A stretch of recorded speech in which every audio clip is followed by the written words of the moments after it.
never stop, would he? You see, her priest wasn't there. He may never have known that scenario. I have a responsibility. So it isn't all just, well, okay, I'm not getting into this one, okay? There are times when you're like, Larry, go do what you need to do, okay? Now that is not overbearing counseling. You know you should be living right and God tells you this. No. But you know somebody's got to say that. Because she would have held on to that for the next 30 years. Had Larry not done his job in saying, it's not hard. You can't carry this burden. Thank you for letting him do what he loved to do. There's those moments that you're there that are prime time. And I don't look at that as heavy-duty counseling, but I look at it as necessary moments to help them through it, and those are very few and far between. Legal questions. Let's say that the family believes, stuck in their head, believes there was an error. And as an employee, I go to the staff and I go to all the 3 nurses that have taken it this week. No, really, is there something on it? And they go, no, Larry, nothing. I go to the doctor and they go, there's nothing. They could hire all the attorneys they want to, nothing. But they believe it. It's stuck. Now, what we have done as a team, that as a chaplain, as a patient advocate, I get with risk management and I say to the family members, I'll meet you in the conference room. We've got the medical record, and we've got a respiratory therapist, and we've got a doctor here, and we've got a nurse here. Ask whatever you want. And I said, why don't you call up your nurse friend? Have him come. You know a doctor that can come here and sit with us? Call him up. You know a respiratory therapist? Is that the evening? Call him up. Because it'll be stuck right here for the next 30 years. Call him up. Even if there was an error. Come talk. Let's just go through. We gave him this medication. We did this treatment. You know, here's what happened. But here's what happens when you send them home and they call up their doctor friend in Canada. They did this and they did, and they go, well, if I was down there, I would have. Well, then you're playing Monday morning quarterback. It's not fair. You're not here, doctor. In fact, that family member who's non-medical can't tell you the whole picture, can they? They're telling you only what they know. So I say to them, I want you to go to medical records. I want you to get this chart. I want you to take it home. I want you to take it to your smartest doctor friend, your smartest nurse friend. Now, don't take it to that nurse friend who works at a doctor's office. And we're talking about ICU nurse kind of stuff. Don't do it. No. Take it to an ICU nurse. Don't take it to your podiatrist doctor, dermatologist doctor, and ask them what they would have done about their lungs. But that's what happened. They get their information. Now, things can go wrong. I'm not saying hospitals do things perfect. We're human. Hospitals, doctors, employees make mistakes, just like your auto mechanic does. But we're dealing with something far more important than an auto mechanic. But they make mistakes. So if that is a mistake, now by law they have to come forward with that. They have to explain. They can't hide a mistake. By law they have to disclosure of the situation went through. But then it's our time when we as chaplains can sit down with them and just hold the hand and comfort them. As a chaplain, I know, and other chaplains say this too, I know we have stopped litigation by pulling up a chair and just going, can we talk? And when we're done, they go, that's all we wanted, just someone to listen. Not the risk manager with their hands on their pistols going, well, just take us to court. Not with the nurse going, well, we did the best we could. Not with the doctor going, well, I've never seen a case like this before. I've done, just somebody to sit and listen. And they take the yellow pages, open to attorneys.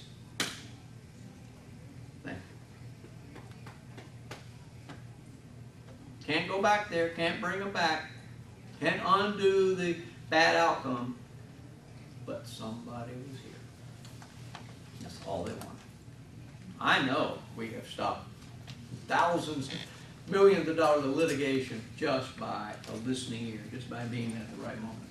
There may be ethical questions. We have an ethics committee at every hospital. All through this, I was the chairman of our ethics committee for 11 of those 13 years. And most of those situations were solved by the conversation outside of the ethics meeting by just going, can we sit and talk? So that it didn't become an ethics problem. Never became a legal problem. It was a communication problem. So most of those we just sit and talk, and we solved the sister to sister problem or the doctor to family problem, so that we're communicating again. And we're like, oh, that's what you meant by that. I didn't know that. So then there's some spiritual questions. So when they ask, why did God heal me of that disease and he didn't heal Dad? Why is it that Mom and Dad were married 59 3/4 years? And why not? Why now? Why not after that? Okay. Why before Christmas? Why on my birthday? Do you have any answers for that? I don't have any answers for that. So we have to let them vent, let them talk. And then sometimes there are little answers, not trying to play God or answer for God, but just go, well, have you thought about this? But they had 59 3/4. They died on your birthday. Man, that's going to make your birthdays tough, isn't it? But, you know, you love Grandpa, and maybe that was his connection with you. I don't know.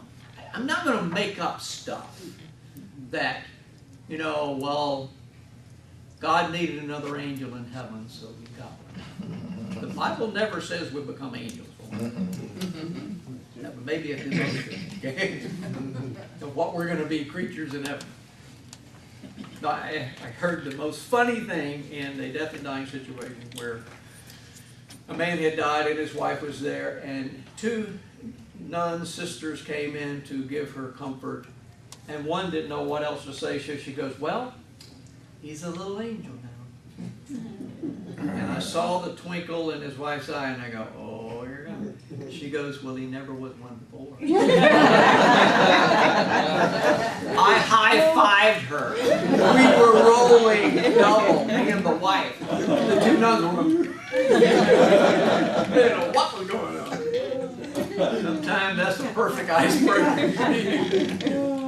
Let's take the lunch together. Are we just the questions of, well, I need to get back to work, and we're out of town.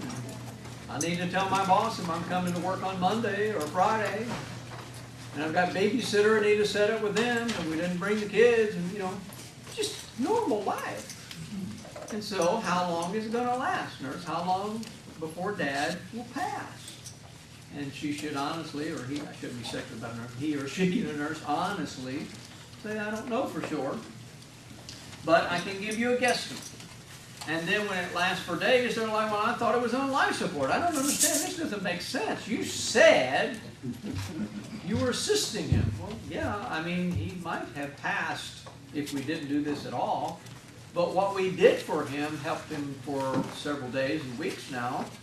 And if we take him off life support, he still might live minutes, hours, or days, but I don't know for sure. So that if they say for sure, oh, he'll live for hours, and they take him off life support and he breathes 2 more breaths and he's gone. Or we're breathing for him totally by the ventilator. He's not breathing any breaths. And when we take it off, he'll be gone in seconds. And he takes 1 more deep breath and lives for 3 hours. But they were doing the weaning ahead of time, turning it off, and he wasn't breathing any, but when you take that tube out, all of a sudden he wants to breathe. Do it a thunking. So they should not say, I know for sure it'll be, you know, a few minutes or a few hours or a few days. Don't. So in that information, the family's trying to make some kind of plan, funeral plans, getting back to their life plans, and they just kind of want to know that for their boss to know when they can be back at work, or the babysitter, how many more days do I need? You're just planning ahead. Now let's talk about the 4 p.m. moment. We're taking Mr. Jones off at 4 p.m. Now if he has a pastor, we want his pastor to be on the scene and praying that prayer. Now I may have spent 3 weeks with the Jones family, and I may have prayed more prayers than that pastor ever prayed with his family. And I may know them better than that pastor, but when that pastor comes in, pastor, please pray a prayer. And he goes, well, Larry, you've been with him for 3 weeks now, you pray. If he asks me to, I do. But I allow him to have that floor and make that decision. So I don't have to leave the room, but I can at least allow him the preeminent place. Now, the nurse, after this, let's say the pastor's there, and the pastor prays the prayer, then the nurse will come in and give the patient some kind of mild sedative pain medication. Mainly because the family will come to the nurse and go, is Dad going to gasp for breath? Is he going to do that thing? Yeah, that's the way we die. Can't stop that. And they go, I just can't take that. So they may choose not to even be in the room. Or they may say, can you give him something? Well, we're not going to legally give him something that stops breathing. But they may give him something mild like Ativan that you give every patient before surgery to just chills them. Because that's when the nurse comes to me and goes, Larry, can I give the family something? No, not legally. You have to sit them down in the ER, they have to check in the ER, all their own. No, you can't do that. But they're like, and they're not being non-compassionate, they're just going, the family keeps asking these questions. So I go, oh, that's okay, I'll take care of it. I know where they're coming from. And they do too, but they're like, they want me to fix it, and I can't do that. Then the respiratory therapist will come in and remove the ventilator. Now they may leave the plastic apparatus in their mouth and remove the ventilator and connect room air, normal oxygen from the wall, so that when Mr. Jones takes the breath, he gets good oxygen. Maybe he might have a collapsed passageway so they go, we want to be sure that we're not causing death, that he gets good oxygen when he needs it. Okay? So that is an option there. So they may leave that plastic tube in. And then the nurse would take out the IVs. If they want nutrition, hydration, that may be hooked up to an IV or a peg tube, and that may stay. But all other IVs that are life-sustaining would be removed at that time. Then the family will have their visitation time. Now, there are some families that say, we're going to leave at 4 p.m. Here's our cell number, and you call us when pass. And there's other family members that don't know when to go home 4 hours after that. So there's all in between. And you can't make that judgment call, well, they don't love him, they're going home. But I hear that. They're going home? Yeah, I guess they think they can't handle it. So there may be when they're, remember we used the term intubation, putting the tube in their mouth, and extubation, taking the tube out. So maybe the family wants to leave the room, I'm sorry you're eating, because they may not want to see the yucky stuff. So they may, well, let's just go outside here in the room and let them do that, and then we'll come right back in. And then they go, well, I'm a nurse, I'm a respiratory therapist, that doesn't bother me. Okay, say if you want to. But I'm just warning you, you may not want to see this. Then visit for a while, and again, Mr. Jones is still with us. So they're hanging out, they're standing, and they're looking at the monitor. There's 4 different colors. They don't even know what they're there for, but they're. And there comes 1 hour, and 2 hours, and 3 hours, and he's still with us, and they're just standing there watching the monitor. Usually a lot of nurses are up on this now that they go to the family. We have a monitor at the nurse's station. We'll know when he passes, but we're going to turn this one in the room off. So they're quit focusing on that monitor. And then when I'm there, I go, we're going to focus on Mr. Jones. So if Mr. Jones is still competent, remember Mr. Jones can be very alert, or not, or comatose, or brain dead. And so when I pray, and I have heard before that Mr. Jones was hard of hearing, my mouth is 12 inches from his ear. I don't know if he hears me or not. And I may be praying and saying things. If Mr. Jones was a good guy, a good father, a good dad, I tell him so. Thank you. Thank you for being a good dad. Thank you for being a good husband. Who do I say that for? For him who might hear me and for the family. Okay? But I'm modeling talking. So when I leave, the daughter comes and goes, Daddy.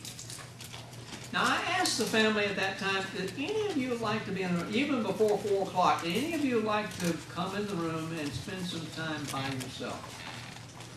Now start with the spouse. You all know, we did our talk yesterday, the day before, no, I'm good.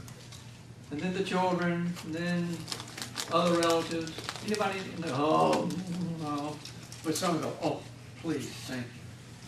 And they say things and get things off their chest and make promises and work through issues that can never be brought back. You don't make that available. Now they can say, no, don't think they don't need to. But those who go, thank you. You have just given them the savings of many years of counseling, okay? To get through some things that can't be said at the funeral, at the gravesite, that need to be said to a live, warm body, whether they can hear or not. And I just say, talk to him. I don't know if he can hear you or not. Same thing with the spiritual thing of, is he ready for heaven? Pray with him. Talk to him about those things. Give that information. We won't know until eternity if it took or not. But tell him. Okay? And then we've done some prayer times with a body that's comatose and said to the daughter, well, pray with Mom. Pray that thing you wanted to say and now you finally got in town. The next day, my chaplain walks in and this lady who was in a coma has a window of opportunity out of that coma. My chaplain didn't know she was ever in a coma. Walks in and does ministry, talks to her about the Lord, leads her to the Lord, comes back in on Monday, tells me about this situation. I go, which patient? Well, this way. I go, but she was in a coma. No, she wasn't. She was out of a coma on Saturday. Yeah. So I go to the doctor, Fear, you know what we prayed on Friday? He prayed with your mom on Saturday. Led her to the Lord. Really? Just in maybe a 3-hour time window, she was out of the coma. Don't minimize ministry. Or don't minimize what they say in their spirit to the Spirit in moments when you just have to leave that with the Lord. Right? You don't get a confirmation here on earth. You just go, Lord, we prayed, I gave it to you, I don't know what Dad's decision he made, I just got to leave it with you. I know God is a just God, He's a loving God, I know that there are rewards, I know there are punishments, but I have to leave that with the Lord. Now you are in all different theological positions on that. Okay? Where you go, oh no, I don't think He sends anyone to hell. Or, oh yes He does. I mean, we can all be in different places, but we're all kind of helping a family through and kind of going with their theology. Where are you? Your church, what do they teach about this? They go, well, they teach this. Okay. So you're probably, that's bothering you right now. Or, no, that's a done deal right now. All they needed to do was pray that prayer for the sick that the priest does, and it's a done deal. Yep, that's all I needed, and that was done. I'm good. Or another person goes, no, that's not good enough. So where are they? Not where you, where are they? At that place of peace. So then, let's say it takes a little longer, several hours, and we may be moving Mr. Jones away from ICU. He doesn't need the ICU nurse anymore. He doesn't need the special techniques that they have, all their education. He just needs a room. So we may go to a different room that's even more conducive to the family being there. Now, our ICU was basically curtains like a MASH unit. You know, some ICUs are glass windows and doors. And so there's some places just a little more private so a family could go. And even hospice can be called in to say, well, I think Mr. Jones is going to be alive for hours. And the hospice is like, well, why didn't you call it yesterday? What are we going to do? But they still come and they do a great ministry to the family. And maybe orchestrate what kind of medications Mr. Jones need to be on just to keep him comfortable. To monitor that with their doctor and with the doctor on call. So let's say the family's going in to see the deceased. When you go in there with the family to see the deceased, note this, that if Mr. Jones had a contagious disease, staph, VRE, C. diff, AIDS, whatever, when he dies, he still had it. Yes. The funeral directors get trained in this so that when they bring the body in the body bag, by the way, Mr. Jones has, be careful. So let's say everybody in the room was wearing a mask. And when Mr. Jones dies, the wife pulls down her mask and kisses him goodbye. And you go, honey, honey, honey, I don't really know what Mr. Jones had, but I think we're wearing this mask for a reason. Let's go ask the nurse if that's okay. Because I'm the only one in the room that can go, wait. And they're taking off their gloves, they're taking off their gown, taking, mask off. No, folks, leave them on. Because the nurse is gone, okay? The doctor's not there, the respiratory therapist is not there. It's just you. And you're going, I don't really know what he has, but all I know, we were wearing this for a reason. Let me go ask the nurse. Let's get her opinion on it. But she goes, but I want to kiss him goodbye. Well, kiss him through the mask. Because you don't want this. I don't care anymore. I don't even want to live. No, you don't want this. Right? That's what they say. I don't care anymore. I don't want to die. I don't care if I get that. Where they are at the moment. But no, let's think logically and let's don't do that.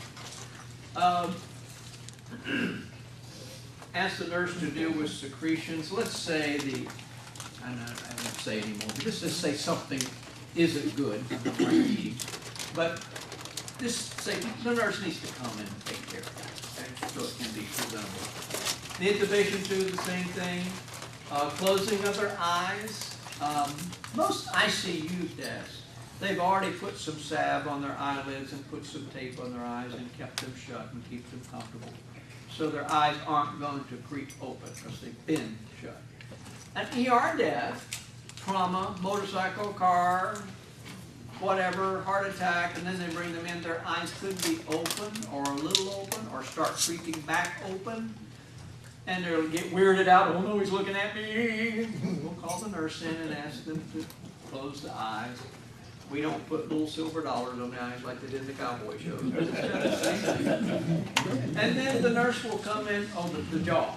Especially the ER desk where the family comes in and he still has the intubation tube in his mouth. And the nurse said, yeah, you all can come in now. And it's already, and he's like, why didn't they take the tube out?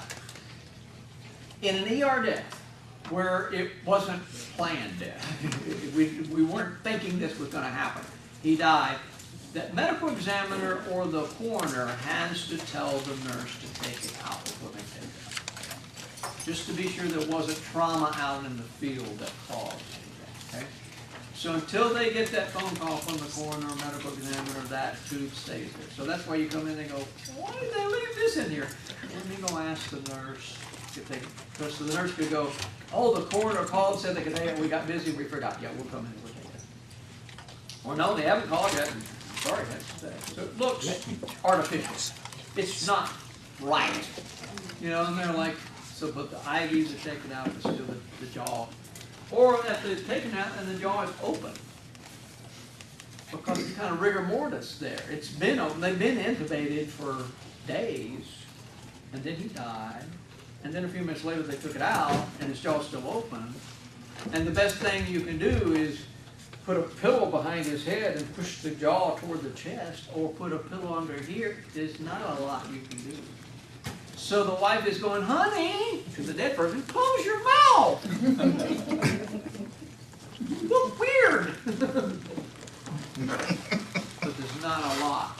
Then the nurse will come in with a bag bag of belongings, a clear plastic bag with Mr. Jones's wallet and keys and knife and little pistol and $1,000 in the wallet and drugs and whatever else was in the box. Okay. And then send that with them. And the wife tucks it under her arm and goes, I'm not taking him home. I'm only taking this bag home. And it hits her again. And I say to her, Miss Jones, let me take that bag. Let's go ahead. I'm putting it right here behind your seat because it could have a diamond ring and $500 and, you know, I'm putting it right here behind your seat. Give her one last hug, one last can I pray for you, and send them on their way. Or they're going, do we need to sign anything else? Do we need to do anything else? Well, when do we go? How long do you want to stay? A day or two? No. You know, can I put him in my van and take him to the funeral home myself?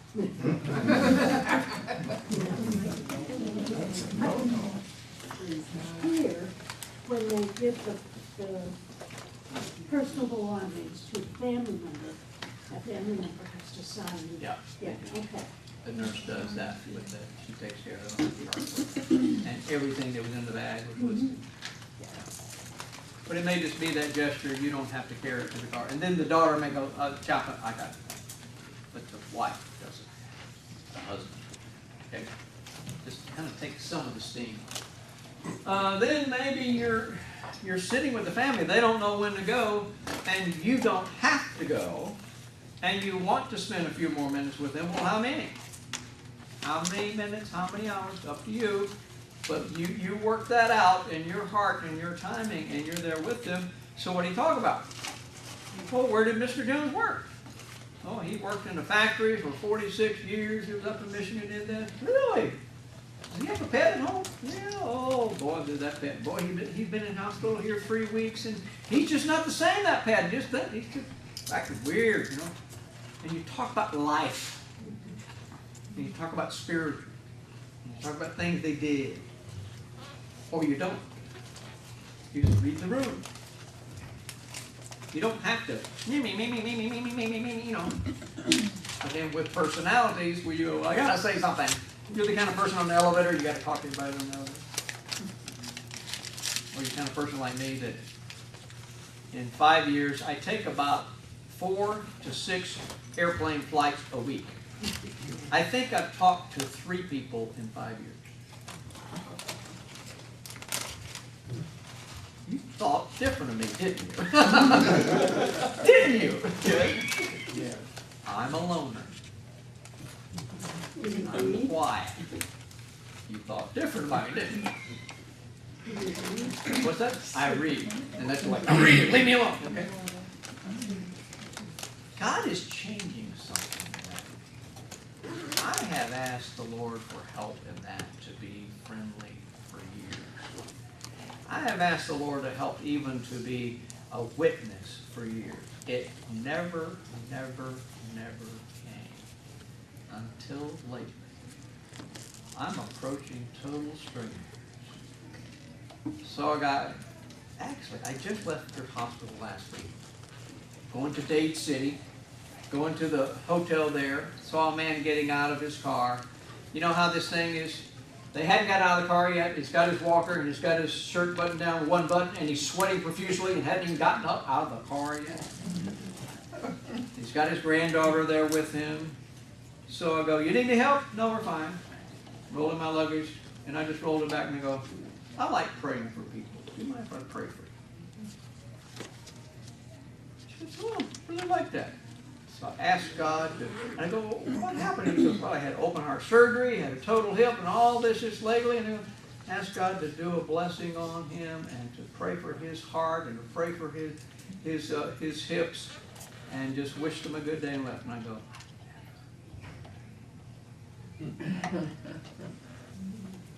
my wife and I are at Sam's. We see a lady that we see there every now and then at the photography department, and all we kind of know is first names. And I could just see blood pressure, you know, red chest. And I go, mind if I pray? This is the new me. And the Lord has made some promises to me. If you be faithful in doing that, I'm going to heal some people. I'm going to save some people. I'm going to restore some people.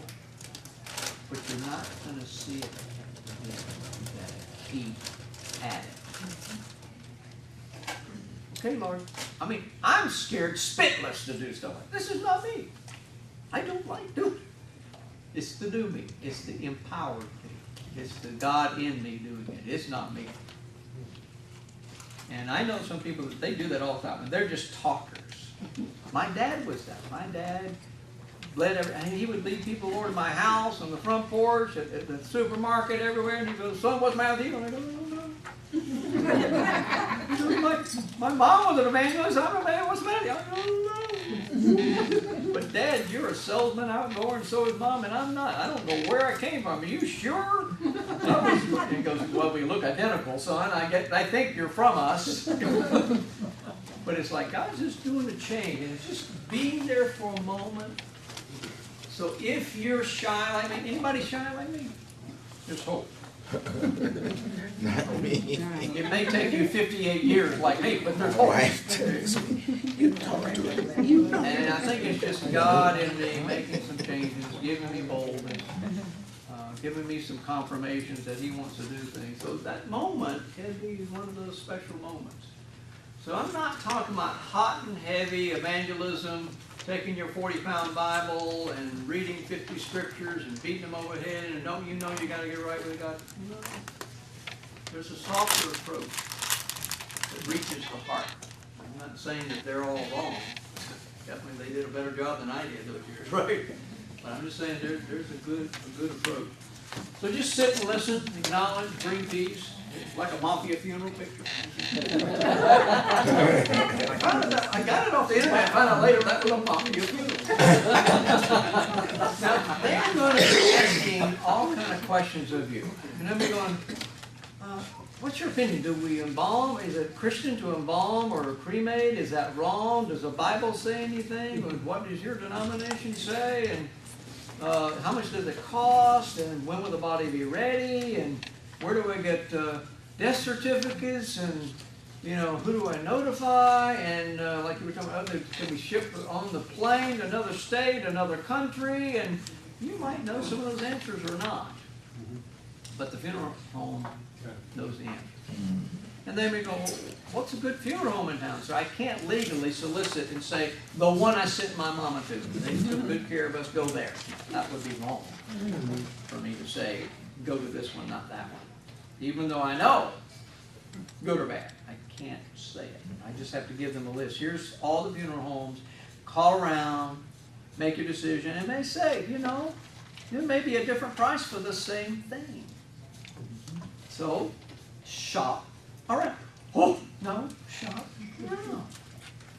Does it really show more love to spend $5,000 more dollars? Yeah. Does it? Will they know about it? It'll clear your conscience. Okay? It'll make you feel better to shell out $5,000 more dollars, thinking I did the best. I got the golden casket and all the bills. Okay. Put me in a cardboard box, okay? Or just the ashes. That's all. So viewing in chapel, and I'm so religiously and culturally, there's many things that go on just with that right there. Totally different. And different cultures that you're from, choices in that. Out-of-state funerals and the use of the morgue, of viewing the body there. Islamic and Jewish funerals, if they're Reformed Jewish, might not matter, but if they're Orthodox Jewish and Islamic, they wash the body and bury the body within 24 hours. Yes, they know that. But funeral homes know that, and the families know that. If you didn't know that, that's okay. They know that. So, but there may be some questions of the funeral home. Understand that around here? The answer is yes. Whether you know it, yes, they know that. They'll take care of that. By the way, did you know that funeral directors are so short-staffed that they're working with a skeletal crew?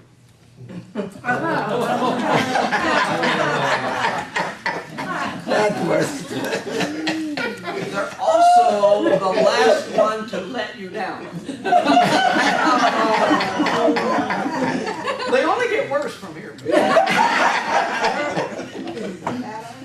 All right. The farewell prayer. At some point, they're gathering up their stuff and realizing there's nothing more to do, and they're going home, and you're praying for them, and you're giving them a hug, and going out to the car maybe with them. Do you need to call them tomorrow? You may, you don't have to. Do you need to send them a letter? You may, you don't have to. Do you need to go to the funeral? You may, you don't have to. There is no connection beyond the hospital four walls. You may do something, but be careful. If they have a pastor and you become their pastor, oh, but I like you. They don't like my pastor. Don't you He say? wasn't even here. Don't you agree with me? Say Can I call you tomorrow? Yes. What's your sound? Be careful. Yeah. I've seen many chaplains with long umbilical cords that have made connections for years, and I go, when are you going to cut the umbilical cord? I go, you just found a new friend, haven't you? Did you need a new friend? Were you that lonely? I go, no, I don't know how this happened. And now I'm going out to eat with them, you know, and then they're coming over to my house for Thanksgiving. I go, and how did that start? And you didn't help them find a church, or get them in the country club, or get them in a Bible study, or get them in some kind of group.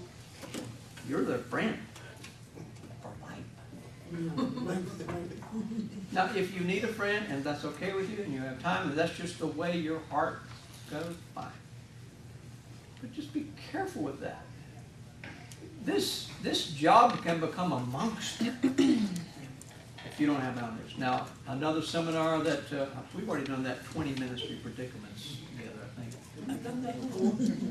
One day we'll do that together. And we'll talk about legal issues that happen, moral issues, codependent issues, sexual issues that happen in ministry.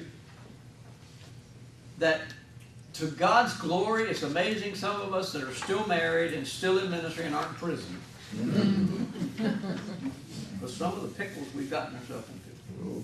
Only by trying to be a good guy. And not knowing my boundary when, no, I can't drive you there, or I can't meet you there alone, you know, or I can't go buy this for you, or whatever. Well, yeah, I just want to show the love of Jesus. Well, be careful. Armpits is doves. Through the surface. Have you ever done a funeral service as a chaplain? At one particular year, I did 50. Okay. Wow. As for family and follow up to this, okay. I was actually on call at 6 different funeral homes for those who didn't have a pastor. Is that when your wife told you to resign? Yeah. I don't learn well. Since you have so many, I think I'll give you one. Why is there always a fence around a cemetery? Because they're dying to get in. Oh, you know that one. You know that one. I love bad jokes. You know that one. I didn't think you did. I heard that when I was 5 years old. Now, I bored you to death. Let's recap today. You may have never watched a person die. You may have never seen a code. You never talk about death and dying. In fact, anytime the topic came up, you may have left the room or avoided or changed the topic. Now you got to sit there and let them talk. It isn't about your comfort zone. In fact, as the person said the other day, it's okay to be a little uncomfortable because that's why Jesus gave us the Comforter. Yes.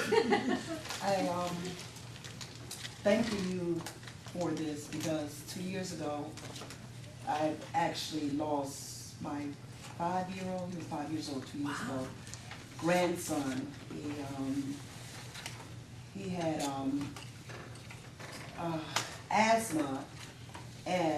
the attack was so bad that they couldn't save him. He was in St. Pete's at the hospital there. And the chaplains is the one who came in to talk to me and my daughter because he was brain dead. There was no movement in his body whatsoever. But me wanted to hold on because, like you said, they say talk to him, so I would talk to him. And I actually had his hand, and that movement that you was talking about, I felt that in his hand.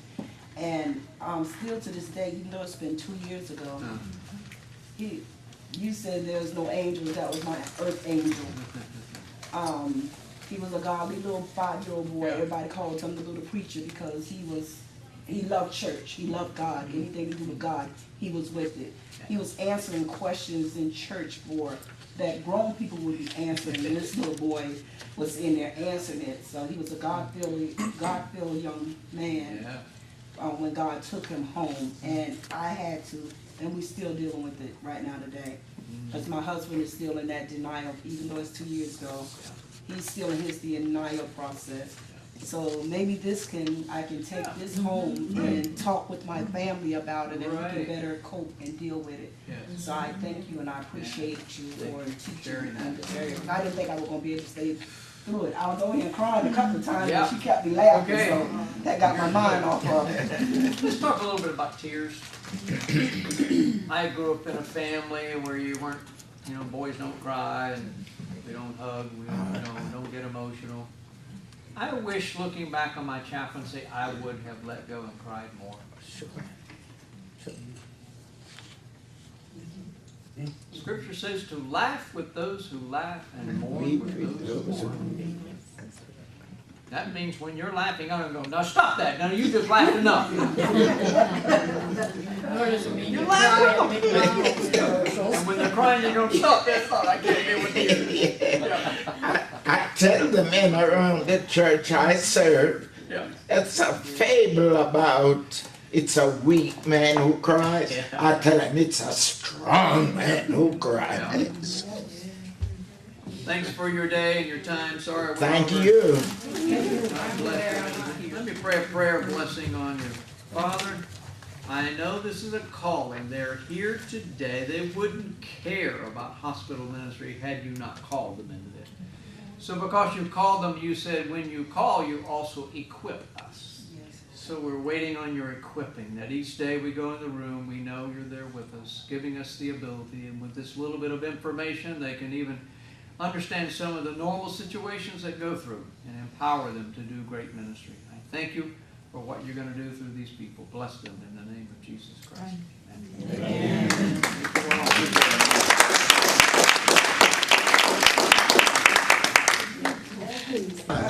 When I came to Main City, prospects of the church, just resigned to figure out I was going to travel, do this. So how long you been at St. Mount Zion? How long have you been there?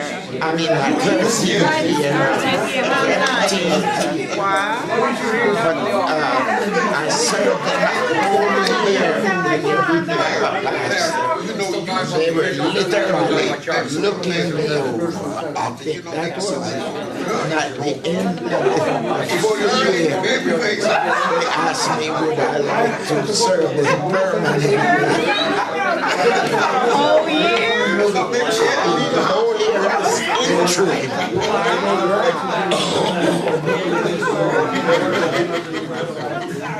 So when I came, a lot of members weren't attending church regularly.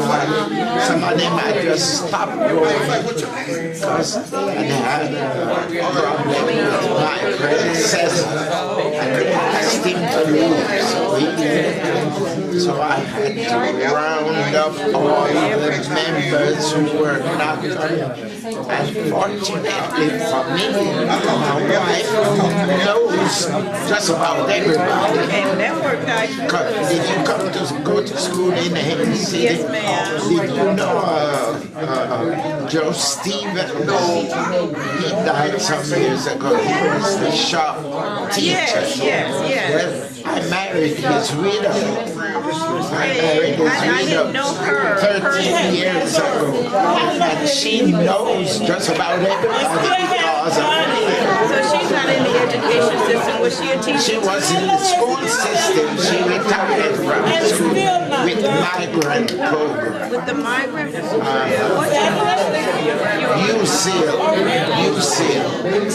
I probably was here, but I remember Mr. Stevens. Some people still call her Mrs. Stevens, and then they apologize to me. They say, I'm sorry. I tell them I'm not insecure. But one lady asked me, do you have to take your wife everywhere you go? Yes, ma'am. Yes, ma'am. Welcome back. Let's do this last portion and then we go to lunch earlier. How about that? Hey, I'm with you on that. If you can get Now, if they can't, No, I they didn't can't. know what. At least you can get the preacher to shut up sooner, you know? Yeah, that's a miracle. That still is a miracle. Amen. We're talking about removal of life support. And that's only going to be done in an ICU area. And your hospital does open heart surgery, right? No. No? So you don't have a critical care unit or something called it. You just, your highest, best talented unit would be ICU. Okay. So in your hospital, they would only remove patients from life support in an ICU. Now, that's not saying if a patient gets placed on life support in the ER, and then they come in with the do not resuscitate order paperwork, that they wouldn't not do any more resuscitation and let that person go. But normally when they're already on life support, that patient is taken to the ICU, and that other paperwork for taking someone off life support is started. And that could be a couple of hours or a day, and up to the family, maybe more hours, more days. But it takes a little while to orchestrate that paperwork to get the two doctors to sign taking off life support and the surrogate to sign. So that's only going to happen in the ICU. And we're talking about life support. Let's talk about what is life support. What do we mean by us doing something heroic that keeps them here? One is the ventilator. When a patient is on a ventilator, the respiratory therapist comes in each day and tests out what they call weaning. Let's say a patient in a sleeping mode, resting mode, is breathing 12 breaths per minute. And we, the respiratory therapists, are breathing 5 of those, and the machine, through the respiratory, breathing 5, but the patient's breathing 7. Okay? So there's some kind of balancing. Maybe the machine is breathing all the breaths, and they're breathing none. Maybe the patient is breathing on their own 12 breaths per minute, and the machine's there in case they need help. Okay? So somewhere in that gap, the machine is there, and they'll do a testing. They'll turn off the machine and see how many breaths. Now, they can tell with the machine on how many breaths they're breathing, but they may just turn it off, no assistance. How many breaths are they breathing per minute? Write that down. They would do that every day, several times a day. Now, let's say we're going to use the same name, Mr. Jones, for this patient, okay? Hopefully nobody's named Jones. I'm going to offend you here, okay? I could just say his name is Pope. Is this I'm dying on? I keep using a lot of those illustrations, you know, when I'm on life support. Well, one day, realistically, it's going to happen to us. So let's just say this patient's name is Mr. Jones, and that the hospital and the family has decided together to remove him from life support today at 4 p.m. How did they come to that today, Monday, at 4 p.m. for Mr. Jones? Do they only remove life support on Mondays? No. Only at 4 p.m. every day? No. Well, then how did we come at that? Well, somebody asked the family on Sunday, would today be a good day? No.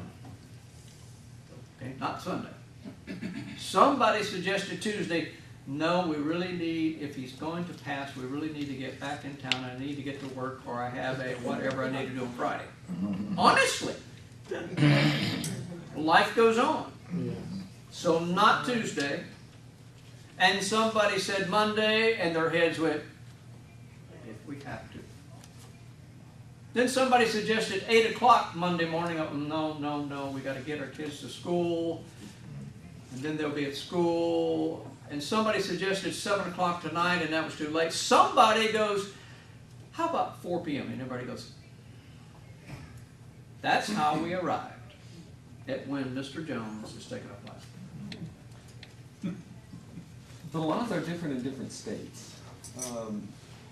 Here in Florida, I'm assuming that the nurse or the doctor can ask the family.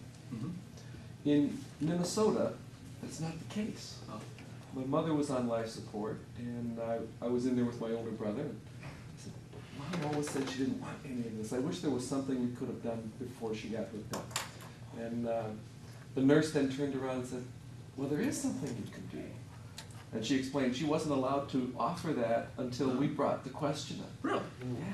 I thought that was really a strange Putting don't bring the question up. Family, yeah. But recognize where if you go someplace else, it might not be the same. Well, in Florida and in hospitals that I work with, the doctor can bring it up, the nurse can bring it up, the chaplain can bring it up, the case manager can bring it up, the risk manager can bring it up, the respiratory therapist can bring it up. Anybody can go, what are you all thinking about removing life support? Now, usually that's the nurse or the doctor. Or like in my position that I created, may I come in and do this? So every day I would go into ICU and critical care recovery and look at the charts and ask the nurse, is this patient getting better? Oh yeah, don't mess with it. Okay. How about this patient? I don't know yet. Check back with me about 3 o'clock this afternoon. We're getting a doctor report. How about this patient? Oh no, they're not going to make it, and family's not ready, or the doctor's not ready. So I would get a little kind of a measurement, what's going on with these, know where I need to target with family members or not. Maybe I need to bring a doctor in to talk to the family member. So it's a little judgment call going on with the nurse. I'm not medical. I don't know if they can get better or not. Maybe they don't know for sure, but they know a whole lot more than I know. So if I were to read the medical record, which I can't read the doctor's stuff, but I can read the Blue Pages interpretation. And if I were to go from that going, whoa, we're in this situation, I would be really wrong because the medical record doesn't tell the whole story.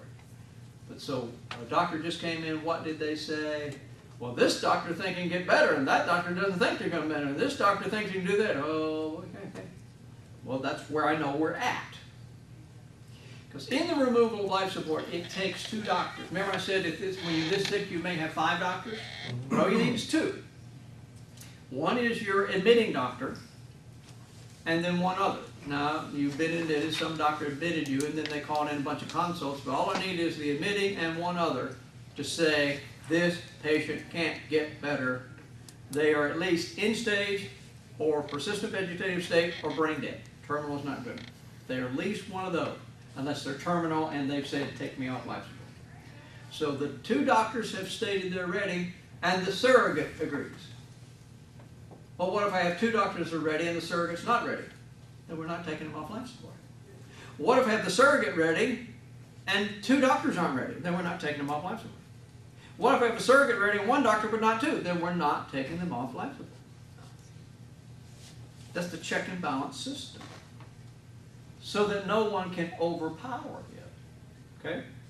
So the surrogate confers with the medical and go, what do you see? What's your perspective? And they could be the maverick, I can fix the world. Or they can be realistic. No, it's really nothing more than do. Isn't there something here, though? I think I remember somebody saying something.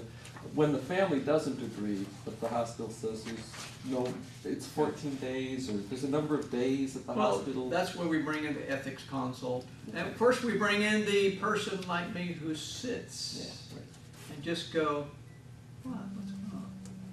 Well, my brother just died 3 months ago, the same thing. I can't bury another brother. Okay. Now I know what's going on. Or we're from the type of church, we believe in God healing, and we're not giving up. Or I live with my mom, and if she dies, I'm homeless. They don't say that, Whatever.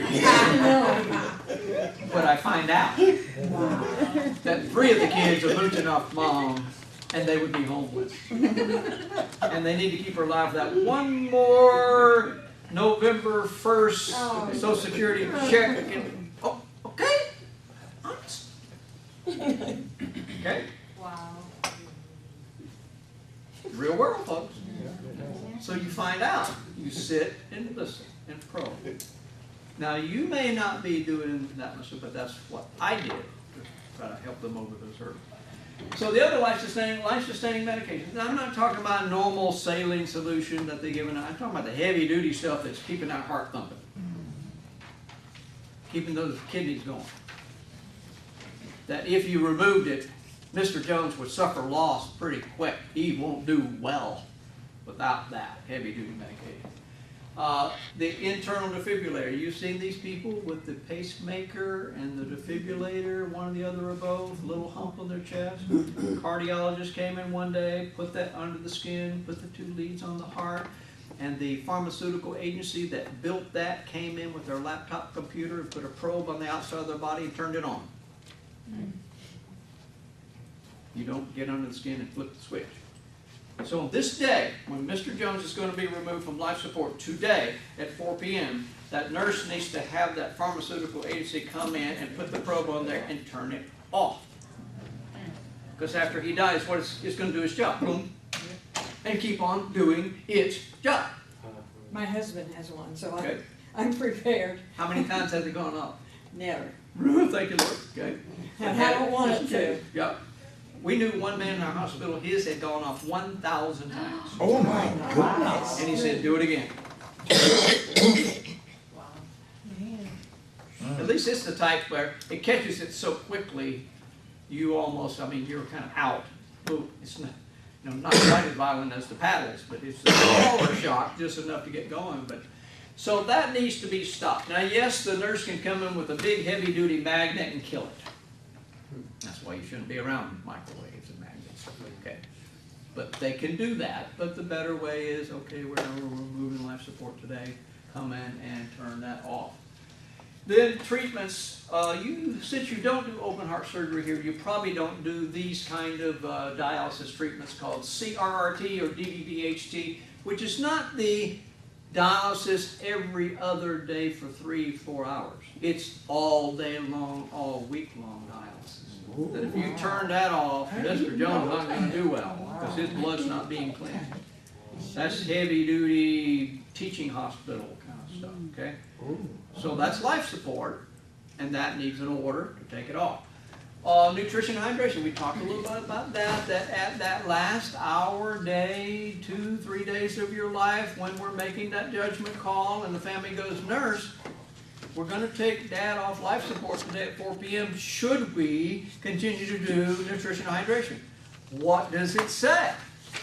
Well, it says we should.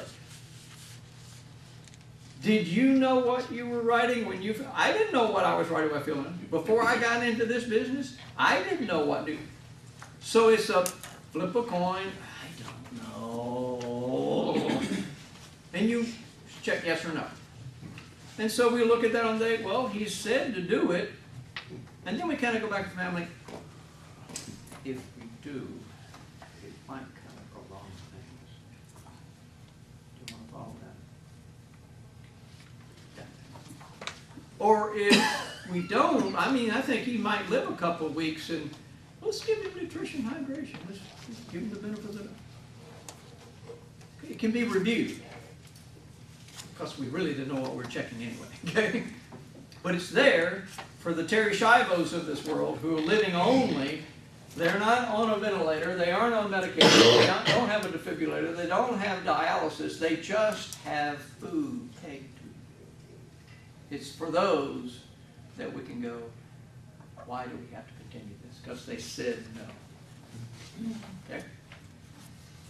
So someone just doesn't have to vegetate in a nursing home with food, and that's the only thing keeping them alive.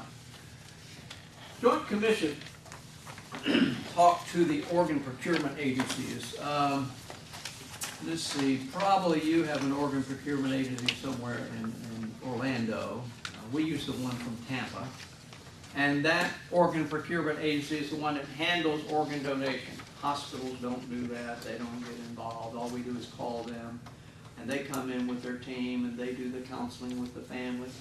And they're the ones that do the procurement, taking the organ tissues that are needed and getting it on an ambulance or a plane or whatever to the next person who needs it. They do all that orchestration.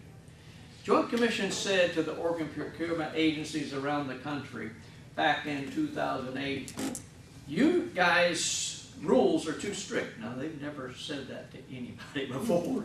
They've never told hospitals your rules were too strict. But they said to them, remember we said about brain death, that it takes an EEG proving flatline? Now, that used to be the only way someone could donate their live organs. I'll explain live and dead organs. The only way you could donate a heart, lung, kidneys, is that your brain was dead. No blips at all. And brain death is very rare. Probably in my 13 years, I probably removed someone from life support weekly, 4 times a week, sometimes 3 times a day. I probably saw maybe 3 or 4 cases of brain dead in 13 years. I mean, flatline, brain and brain stem, nothing. It's rare. But that was the rule. You can't donate organs unless you're brain dead. Now, why did they want to be so strict? Because they didn't want to hit the front page of Orlando Sentinel, whatever you call your. They didn't want to hit that. Going, they took organs. A man came to the ER with a broken leg and they took his heart. I go, no, we need some strict rules. So how about if they're brain dead? Everybody believes he's brain dead. Okay. So they go, your rules are too strict. Now, Mr. Jones today, they have determined they can't make him well, correct? Well, in agreement with that? If we could make him better, we wouldn't be talking about removing life support, okay? They've all determined, everybody's in agreement, Mr. Jones isn't going to get better. So we're going to take off life support today. And when he dies, the Joint Commission said, well, why don't we let his organs be donated? He's going to die. We're all in agreement. We're not taking him earlier. He's going to die. Well, why can't we use his organs? They are in other countries. They have been doing it for years.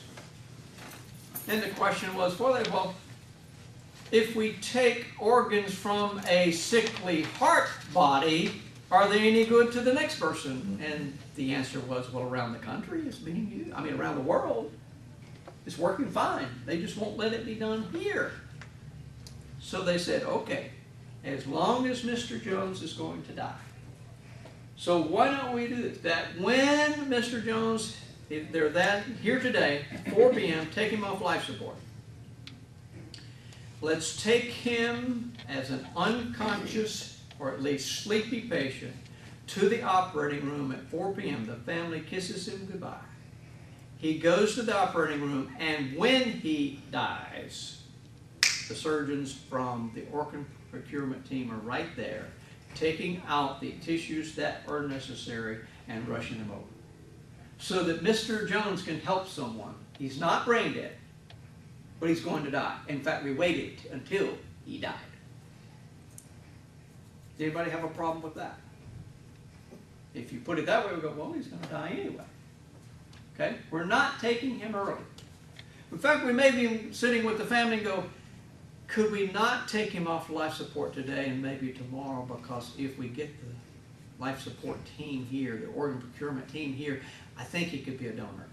So could we not take him off life support today? Could we wait one more day? And the family goes, maybe we're choosing one more day for the help of someone. We're saying let's prolong this one more day. But then again, we may have already been seeing this coming, and we're already in contact with the organ procurement agency. So we've called them and we go, we have a Mr. Jones here. And they go, okay, let's review some things. First is, what is his blood type and what is his tissue type? And the common question was, has Mr. Jones ever had cancer? Yes. So why are you calling us? Does he have an infection? Well, he has C. diff, or he has staph, or he has VRE, or he has this. Then why are you calling us? He's not a candidate to donate. Why did you waste my time? So the nurse already knows that. He doesn't have, and he doesn't have, and he doesn't have.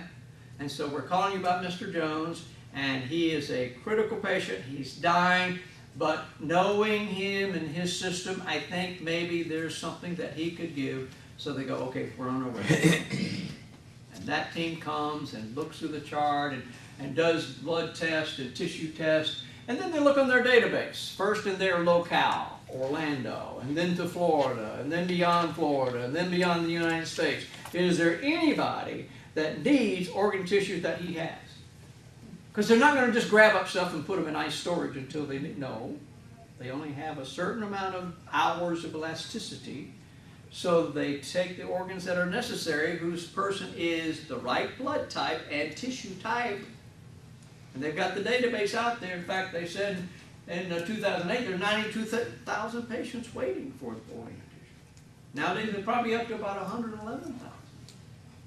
That means they've been to their doctor and they know that they're going to die if they don't get an organ or tissue, and they're on a waiting list with their cell phone or with their pager, and when it goes off, come to the hospital, and the next 3 hours you're going to get. You might make it. They're waiting for that. And that's why the Joint Commission goes, look, how many people around the country could live if we would just put organ donation on our driver's license, and then change from total brain death to cardiac death, meaning he's going to die anyway. Any question about that? So we're not foggy on taking Mr. Jones too early. Question? No, we're just checking it out. Just, okay, no question. Good. I have a question. Do you know if any medications affect whether or not organs? Possibly do, but you know, again, it's also definitely this patient's on medications. Oh. Right. So yes, the tissue would have something of a trace in that, but then again, the tissue, the blood is taken out of the tissue. Okay, but that would be such a minuscule amount. I'm sure it wouldn't make that much difference in their bloodstream. You've probably heard of different people that have gotten organs and tissues and different kind of reactions. The person wakes up and goes, I sure love to have a beer. Never had one in all of his life. Why do I want a beer? It's like strange. I just got this guy's heart and I want a beer. I don't know why. Okay. So the organ tissue donation from the beating heart, that means we're keeping Mr. Jones alive. We're taking him to the OR, and when he dies, we procure the organs that are necessary. Now, the other one is the non-beating heart, meaning Mr. Jones wasn't being kept alive. He just died. And after he died, we called the organ procurement agency, what could you use so that I could only use on a beating heart the heart, kidney, liver, lungs, pancreas, small intestine. But on a patient who is already dead, and we call them, they can use cornea, skin, bone, heart valves, ligaments, veins, and arteries after they're already dead for an amount of hours. And then can even use the cornea, skin, and bone after they're already at the funeral home. Right. Not yet embalmed, not yet cremated, but have been dead for hours. That the cornea has such elasticity, amazing in our body, that someone else could use the cornea, or especially skin and bone. So they know how long they've been gone and whether to call the organ procurement agency about certain patients that are viable. It will not affect the viewing. Let's say that Mama's eyes were used for a transplant. Will she look different in the casket? How about her heart or lungs or whatever? Will she look different? No. It's not going to affect an open casket view. Okay? And in the, I hate to use the word perfect situation because you're talking about someone who died. But in the perfect situation where there was brain trauma, but the rest of their body is good, and you can kind of think about maybe the motorcycle accident, young, healthy, brain trauma, but then they've got all of these other organs and tissues that can be given, but they're not going to live. Up to 50 people could be helped. Now, that's if they have the same blood type, tissue type, you know, and all those kind of things that were possible. I tried to get a smile transplant. They said I had to live with this sourpuss. So I can't do much about it. Now, a living donor, you being alive and staying alive can give one kidney, can give a portion of your liver, a portion of your lung, a portion of your pancreas, and you don't have to die to do that. You can be, or if after you're dead, you've already contacted an agency and say, when I die, come do studies on my body or use my cadaver in a nursing school somewhere, then I want you to use it. And you don't even have to be healthy. You can say, study my disease. They're not going to give anything to somebody else.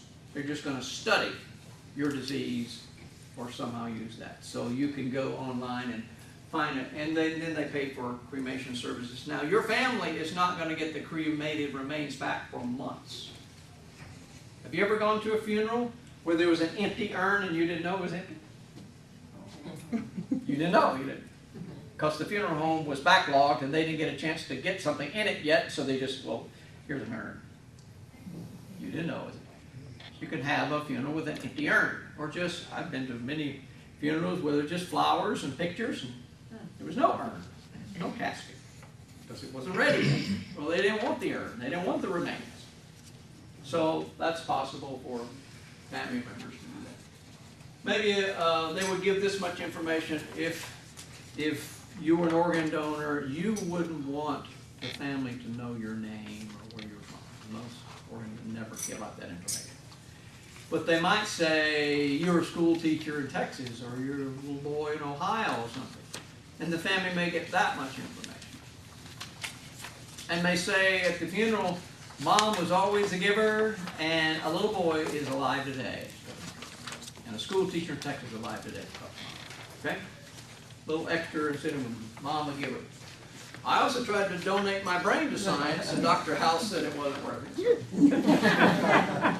And no, he did not get my permission to take my picture with him. Advanced directives. Every state is basically the same in this, that it takes 2 doctors to sign and a surrogate to sign. And then we're working in that timing element of the family ready. So even though one family member is signing, we still kind of have that, well, is the rest of the family member ready? Not that we're going to wait till next week, but you guys ready? No, but I know we've got to. So it's kind of the same with the doctor. It's kind of like I may fax paperwork to the doctor's office and you got to sign it, fax it back before I have a completed package of everything ready to. So if you don't sign it and bring it back, we're not removing Mr. Jones. We said it was going to be 4 o'clock. I faxed it to you at 12 o'clock and you didn't fax it back yet. So we're not removing him from life supporting till the doctor faxes it back. And then the doctor, well, no, I want to see the family one more time. So I'm coming in at 6. Okay, doc. Okay? We're not doing anything. So let's say we have the paperwork. Both doctors have signed and the surrogate has signed. That means the moment they lift their hand from the pen and sign, we had to do it right then? No. Tact and timing. So what if you're the only person in the room that knows that the grandson was getting off the airplane at 3:30 this afternoon and going to rush over here, but the plane got delayed and you're the only one that knows it, so you go to the nurse and go, did you know that the grandson's plane got delayed and he can't be here to 5:30? No, I didn't know that. Can we wait till 5:30? Well, sure. We thought, well, I thought all hospitals do it at 4 p.m. every day. No, I didn't know. So tact and timing. The paperwork's done. We don't do anything before the paperwork's done. But after the paperwork's done, okay, everybody ready? Well, the pastor was supposed to be here to pray that prayer at 4 p.m. and he couldn't get here. How about 4:45? Unless the family goes, no, we're not waiting on him. No. Okay. They call the shots. But there's that tact and timing moment of waiting for the best of time, that you can call it the best of time. Emotional needs. Elizabeth Kubler-Ross, I give her the credit, she kind of brought this up first, so I'll go back to her. And everybody calls it a different word, and everybody can say the different stages of grief or call it differently, but basically the same thing. Elizabeth Kubler-Ross wasn't necessarily talking about the loss of a person, life. If a lady loses a diamond ring, she goes through the same stages of loss. If you lose your pet, sometimes we grieve more over our pets than our brother and sister. Okay? If you lose a job, if you have a dream of a career, and your dreams are dashed, you go through the same stages. It's just stages of loss. And so she said, we just take it to this of someone dying. Denial is basically, I can't believe it. I had dinner with him last night. It can't be. He was on his roof, fixing his roof yesterday. I know he's 75, but he was on his own roof. It can't be. And I'm not going to believe it till I go in that room and feel his cold body. And then when I feel his cold body, it's like, I just can't believe it. Wow. Touch again. Wow, it's cold. Man. Walk out of the room and call the daughter, honey, Dad's dead. I can't believe it. I can't believe it. No, honey, he's gone. When Mom says it, when it comes out of her mouth, it helps her complete that. But before she says it, but it helps her through that cycle of saying it, completing that, mentioning it, bringing it up, kind of the honesty of it. Now, bargaining is basically, God, I'll quit smoking, I'll go to church, I'll start tithing, I'll quit messing around with women, whatever, if you help Dad. I don't know if God keeps tabs of those. But don't promise, okay, just don't go there. But we make bargains. Or God, take me and not my child. I'd rather die. Make me die and help them live. A bargain of some kind. Now, anger and depression, psychologically speaking, are coming at anger two different ways. I would call it rage for the anger, and depression, I call it bitterness. Where it would say the rage person is going, why didn't he quit smoking? Why didn't he take care of himself? Why did the doctors miss this? Why didn't we take him to a better hospital? They're mad at somebody else. The bitterness says, why didn't I ask him to stop smoking? Why didn't I take him to the hospital? Why didn't I choose a better hospital? Why didn't I see that doctor wasn't a good doctor? They're both anger. Anger at you, anger at me. And then I can be angry at the hospital, then I get angry at me, then I get angry back at the patient, then could be a little both. But when I'm sitting with that person, I'm kind of wondering, where's the anger going? And then you go back to personality groups. There's some personality group that never take responsibility. It's always somebody else. And others that never blame anybody else, and it's always them. You take clues on that, where they're coming from. And that's when you do that 30-second counseling. That moment led of the Lord where you're helping them through that hurdle. You might be saying the little tidbits of thought. He made a decision to smoke. We did the best we could choosing this hospital, this doctor. How do you know if you'd gone to a different doctor he would be here? Do you know? Okay, just little thoughts. And these aren't in order. No. No, not at all. Then you jumble around back again. Yeah. You can go back up to denial after anger and even a little acceptance. Let me tell you a few of the situations I've been through to help people through these moments. One lady, in our little town, we have a little racetrack, very small racetrack. And I guess people around the country bring their little cars, and race around. And there was one man, I guess he was in his late 50s, and his wife tried to get him to quit racing. And he wouldn't, and he came to our town and raced, and then had a crash, and then basically half of his head was torn off, and he was there in our ICU existing. And then he died, and she was from North Carolina, not from Florida. Her priest wasn't here, but I was there. And she was like, why didn't I get him to stop racing? So I go, Lord, I have a responsibility here. Her priest isn't here. Her pastor, her friend, she has nobody. I have a responsibility. Honey, did he love racing? Oh, did he? Thank you for allowing him to do what he loved.